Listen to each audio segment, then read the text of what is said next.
Hey guys, it is Jenna, what is up, and welcome back to Board Game Garden, and welcome to another solo games that I played in the month of blank, which this is for August, and I have 10 games here. One of them is a little bit of like I kind of played it. I basically played it on BGA, and I'm just going to say it now. That is Viticulture, which I played Viticulture solo for the first time on BGA, and I'm not going to lie, I didn't really know exactly what was going on.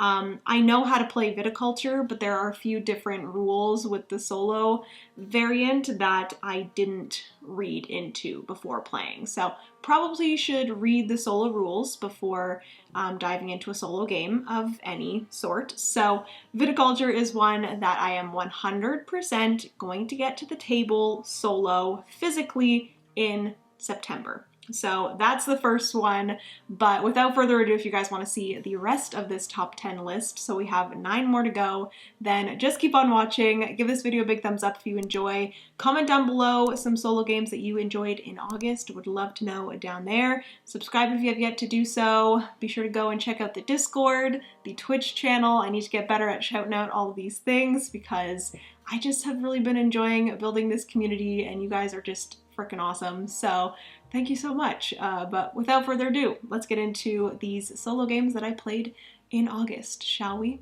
So the first game that I want to talk about is one that I have talked about before and one that I finally got to the table solo in August, and that is Tenpenny Parks. This is published by Thunderworks Games, and they did send this over for review, so huge thank you to them because I've been really enjoying this one. It brings back so much nostalgia from when I was younger. I used to love to play Roller Coaster Tycoon, and basically in Tenpenny Parks you are building your own amusement park and you're getting different rides that are tiles that are in the shape of different Tetris pieces and you're fitting them into your little grid park. It kind of reminds me a little bit of Baron Park, where if you put a tile on your little grid, there are different symbols that if you cover that up, you get that certain thing, which most of the time it's putting you up on different tracks. There are 3 different tracks that you're going up. There's thrill, awe, and joy, and you're trying to get up those 3 tracks, and you're trying to bring all of these different rides into your park and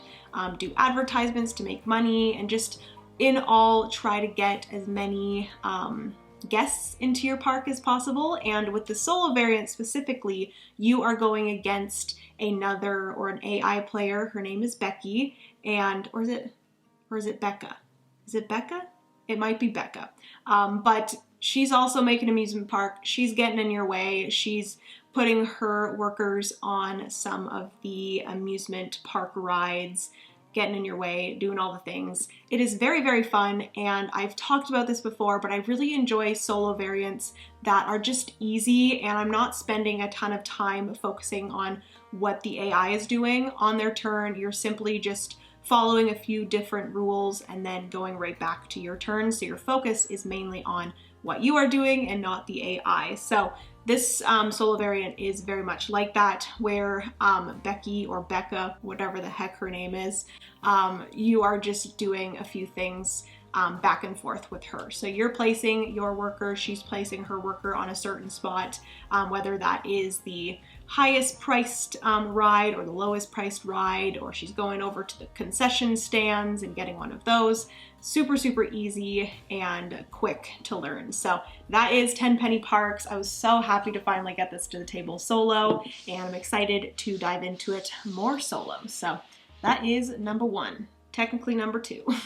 Moving into a smaller and quicker little game, I love this game so much. This is definitely like right on to my comfort game list. This is Floriferous. This is published by Pencil First Games, and this is a simple little calming card drafting game, and also really cool. I love Pencil First Games and their like player action or turn order mechanisms. They seem to have a lot of those in their games, but in this one there are a bunch of cards on the table. It depends on how many players you have, but there is, I believe, 5 rows. You can go up to 7 rows if you want a longer game, and then the columns are dependent on how many players you have. So in a solo game, you have 2 rows of cards and 5 columns, and then also you have one of like the smaller cards at the bottom, and you're going between each column,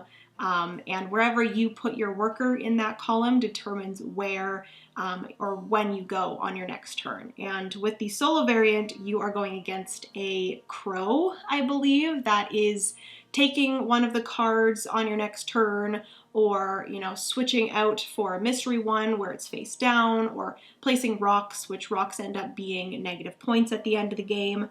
And it's really, really easy, simple solo variant where you're going against that crow.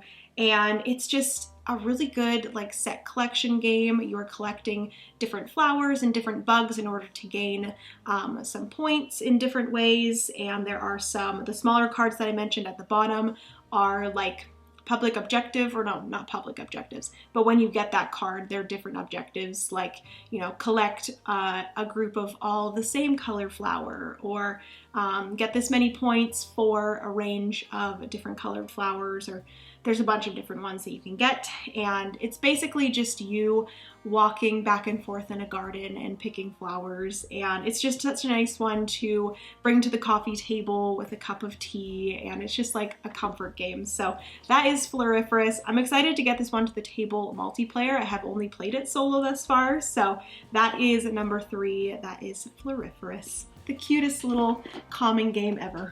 Moving into a game that I've talked about on the channel before, I will say this is probably one of my favorite solo games, and I did play it in August, and that is Hadrian's Wall. This is, like I said, one of my favorite solo games. I love this game so much, and I really want to try more in this kind of realm. I believe there is Raiders of Scythia, I believe is how you pronounce it. And there's also a new one coming out called Legacy of You.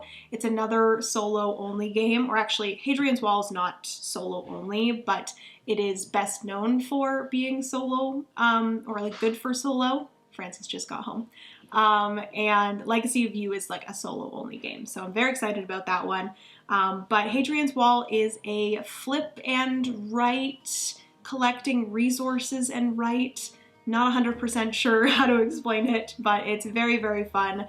You're flipping a card and it's showing you what resources you get, and you're filling in things on your 2 large papers with all of the resources that you have, and you're getting more resources as you fill things in, and you're basically trying to do as many things on your turn as you physically can with all of the resources that you have and that you get. And ooh, the combos and just like getting so much and like putting so much in, it just is so much fun. So that is Hadrian's Wall. The reason why I wanted to mention it is because in September, I really want to start the solo campaign. Garfield Games, which this is published by Garfield Games and Renegade Games, and they actually put out like a solo campaign of Hadrian's Wall that I'm very, very excited to dive into in August. And usually I would wait until Francis has stopped making noise, but I need to get this video filmed. So you guys are gonna have to deal with the noise upstairs. Moving into another game, this is a game that we've had for a very, very long time, and I have never played it solo. I didn't actually know you could play it solo until not too long ago, and that is Sagrada. This is published by Floodgate Games. I played for the first time solo in August, and it was really easy to learn and get to the table. And basically you are just doing the same thing as a multiplayer, but the dice that you don't draft go into the like line of, like in a multiplayer game, the one die that doesn't get drafted by anyone goes to the line. I guess it's like a round tracker because you're only doing 10 rounds. And the dice that go into the round tracker get added up at the end of the game, and that's kind of the score that you are trying to beat.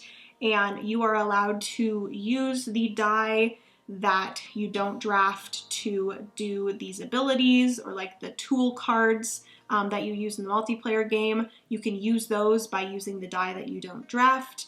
They have to be specific colors. The tool cards have specific colors that you have to use that color die for, and you can only use those tool cards once during the game, and it is very, very fun. So Sagrada is one that I really want to get to the table more. It is a great puzzle. If you like Sudoku, ooh, Sagrada is one that you need. I'm obsessed with Sudoku, by the way.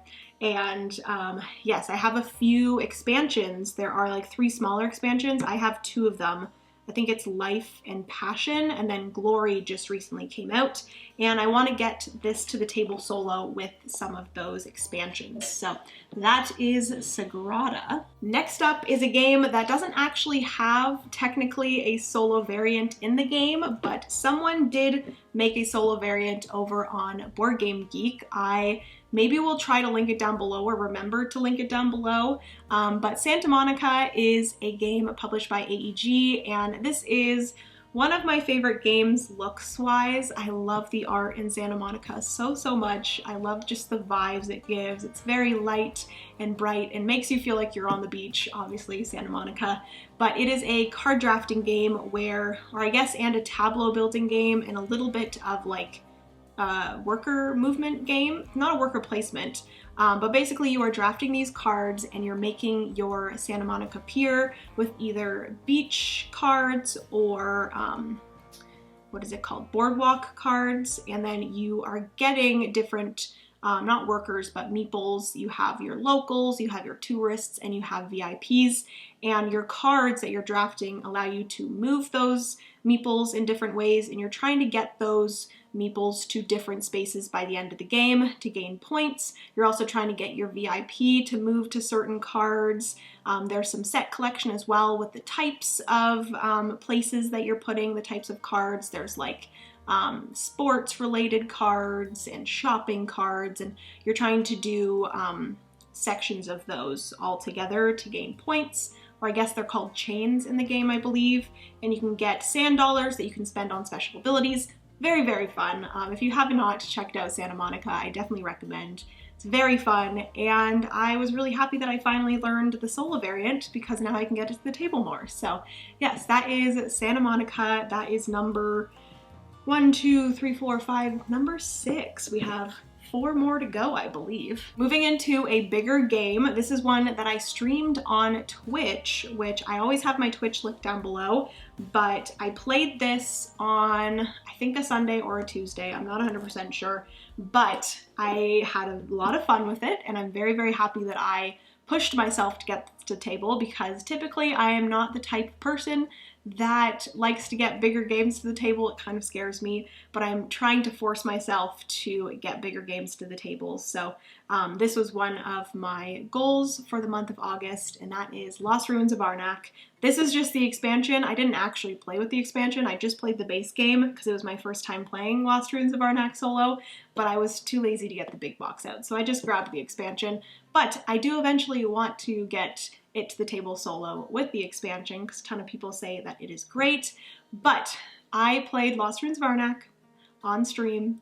It was very fun. I believe I won, but just barely. And I chatted about this in the last solo review. I'm starting to do a series where I talk about 3 games and their solo variants, and this was one of the ones that I talked about in my last 3 solo review video, and I really, really enjoyed it.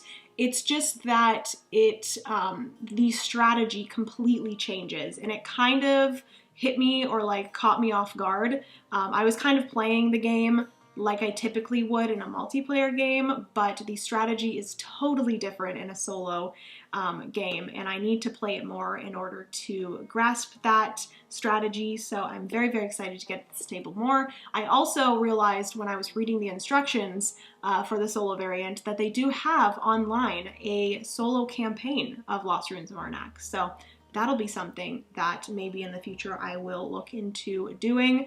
I am going to be doing the Hadrian's Wall solo campaign, so I don't want to start doing this one as well and get overwhelmed. But yes, Lost Ruins of Arnak was one of the bigger ones that I got to the table, and I was very proud of myself for pushing myself to do something that I would not normally do. So, woohoo. We have 3 more to go.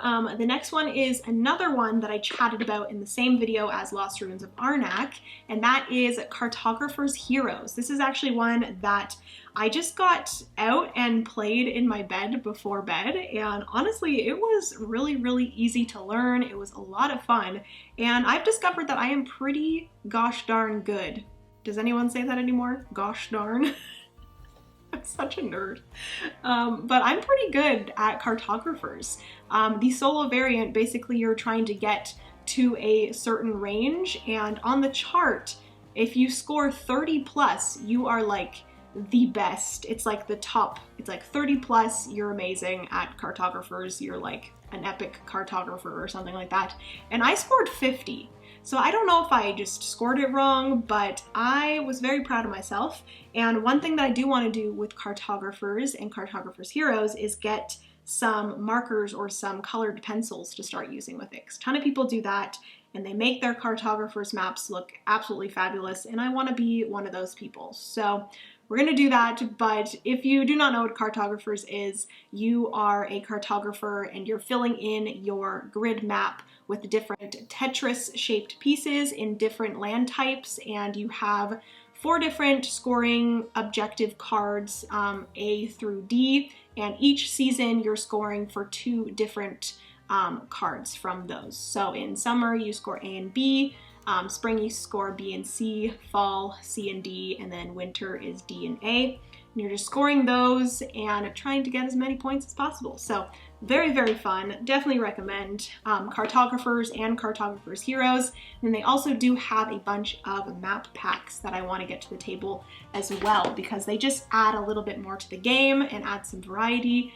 And a few of them add some like other things, some like weapons or like tools or something. I've only looked into a little bit, but it looks very, very fun, and I'm very excited to get Cartographers and Cartographers Heroes to the table more. Moving into the last 2. The next one is Cascadia. I mentioned in the video before this one that we got this to the table a bunch multiplayer in August, but I also got it to the table a bunch solo in August, and I enjoy Cascadia so much. It's so easy to get to the table. It's such a good puzzle, and I've only played with the like basic 5 animal cards, but you have a bunch of other ones that you can switch between, so I'm excited to, both in multiplayer and solo, try more of the scoring objective cards, and it is just so much fun. You're picking a hexagon tile and a food, I almost said food token. A hexagon tile and an animal token, and you're placing the hexagon tile to make your different habitats. You're trying to group all of the different habitat types together, and then you're placing the animal token on one of those hexagons to score in different ways, and hexagons can only have certain animals, so you're drafting the tiles and placing them and getting as many points as possible, and it is a fantastic game. It won the Spiel des Jahres. I still don't know how to say that. We tried to look it up the other day, and I'm pretty sure it's Spiel des Jahres. But yes, it's a very easy game to get to the table, an easy one to teach, and just an absolute fantastic one. I don't think I mentioned, but Cartographers is published by Thunderworks Games. That was sent to us by them as well. And then Cascadia is published by AEG and Flat Out Games. And then lastly, we have a big boy here, and one that I've been wanting to play for ever since we purchased this not too long ago, and this is Isle of Cats. I finally got this to the table solo. We haven't played it multiplayer yet, and I really want to play this multiplayer because I feel like a lot of people in our family and in our friend groups would really enjoy this one. I don't know about Francis. He typically doesn't love like tile placement games and like the ones where you're drafting tiles. I don't know why he doesn't like them, but I wish he did because I love them. But if you don't know what Isle of Cats is, basically you are trying to save cats off of an island before this evil dude comes and destroys the island, I believe. And you're trying to fit all of these cats onto your boat. The cats are like polyomino shaped pieces, and you're fitting them and putting them in different families. And you are also drafting cards.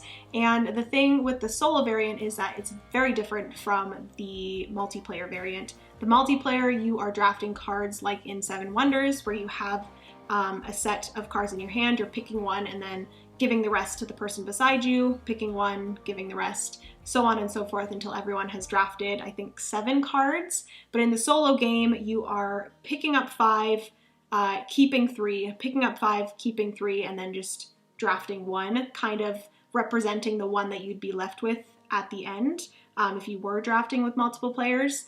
And I really enjoy that, but once you draft those cards, you have to buy those cards with fish, and then those cards allow you to do a bunch of different things, allow you to save cats, allow you to score like their objective cards, allow you to get treasure and special wild cats, and I believe they're called Oshaks, I think. But yes, very, very fun game. A awesome puzzle, very much like Cascadia, because they are both tile placement games. I just love the puzzle of tile placement games.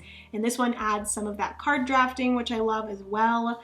But yes, that is Isle of Cats. A lot of people have actually said for me to try out the Explore and Draw one. It's just like a smaller roll and write or flip and write version of Isle of Cats, and I am very interested to try that one out. And also they have a bunch of, or a few different expansions for Isle of Cats as well, so I'm excited to possibly get those in the future, but for now I'm just excited to get the base game back to the table because it is a lot of fun and I really, really enjoyed that. So that is going to be everything for these 10 games. Like I mentioned at the beginning, I have Viticulture here, but I technically didn't play it full on because it was on BGA. Oh, I did also play Tapestry solo on BGA as well. Had no idea what I was doing. I tried to watch the video before, but I still kind of was confused with some of the rules. So I'm excited to eventually get Tapestry physically. That's one that I've been really, really wanting recently because there is a solo variant for that one, and I really enjoy the look of it, and I also really enjoy Stonemaier games in general. So yes, I played those both on BGA, kind of was confused a little bit with both of those, but I was happy that I did get them at least played on BGA, but I do want to get both of those physically to the table. Obviously Viticulture will be easier because I have it, but Tapestry eventually I would love to get as well and get that to the table solo. But anyways, I'm gonna stop yapping. We have to leave pretty soon, but yeah, thank you guys so much for watching. I kind of wanted to say like what ones were like my top 3 of the month, and ooh, that is really hard to say. I think because Lost Ruins of Arnak was one that I really, really enjoyed, and I was happy that I like got a bigger game to the table myself.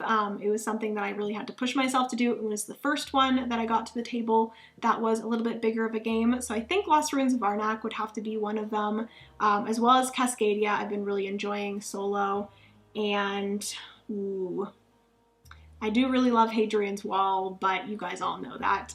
I really enjoyed Isle of Cats as well. Oh my gosh. No, I'm not gonna pick a top 3, guys. It's not happening. I just seriously enjoy solo gaming so much, and I enjoy pretty much every single time that I do play solo. So I cannot pick any top 3. That's just gonna stick to the multiplayer games that we play because I find it a little bit easier to choose those, but these are all fantastic games solo, and hopefully you guys enjoyed this video. If you did, give it a big thumbs up, and also, like I said, comment down below what you played in the month of August solo. I would love to know. Hit that subscribe button if you've yet to do so. We'd love to have you here in the garden, and I will see you guys in the next board game video. Bye, friends.